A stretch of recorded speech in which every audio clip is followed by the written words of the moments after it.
Have you heard of the film The Wild Robot? Critics are calling it one of the best films of 2024, and even going as far as saying it's one of the best animated films in a long time.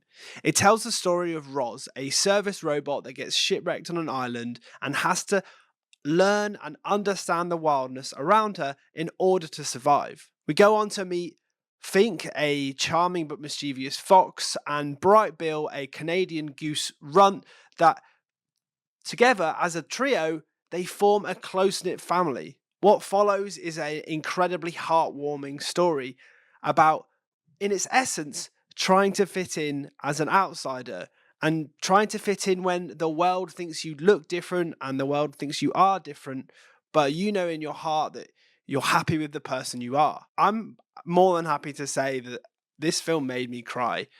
I think it was really beautifully told. The animation was almost felt like it was hand drawn at various points, and there was even a lovely little dream sequence halfway through where Fink was telling Bright Bill a story to try reassure Bright Bill that used a slightly different technique, which again really added a lot of layers and depths to it. It was really pretty. It was soft. It was heartwarming, and overall, the film just had so much depth to it. I also saw this film in 3D, which I haven't done in a long time. I think I potentially saw Avatar 2 in 3D, but most of my memories of 3D films were when Hollywood was just pumping out 3D and it was just like a blah, blah, and audiences got bored. I know I definitely got bored, and 3D really died out.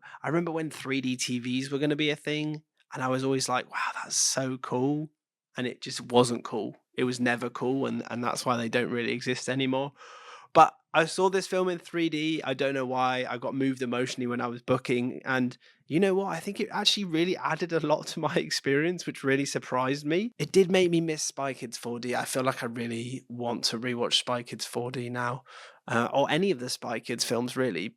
Maybe not the recent rebooty ones, but definitely the original trio. The film is directed by Chris Sanders, who directed the original Lilo and Stitch film, and I since learned from researching this review that he actually is Stitch. He created the character of Stitch, is Stitch, directed this film, and is Stitch in the upcoming live action reboot, which I didn't know. So that's a fun fact for you. And he also directed How to Train a Dragon, which is another incredible animated franchise. So basically, really, are we surprised that the film is good? Why are people surprised the film is good? The guy has a great track record of films being good, but he does a fantastic job. His team do a fantastic job. I think the film is incredibly well directed. I think they have a really tight story that hits a lot of emotional beats throughout. This is helped by some really strong voice acting performances.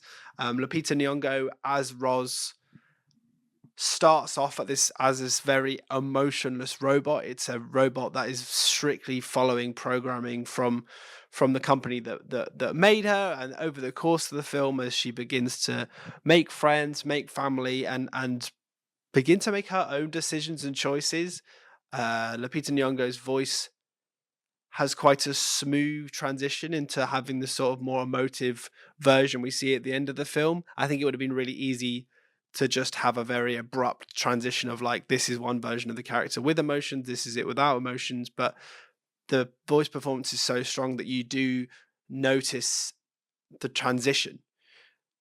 Given it's a robot, there isn't any opportunity for facial expressions or anything like that. So the voice acting was crucial to achieve this, and she does it incredibly well. I have to say, I cried watching this film.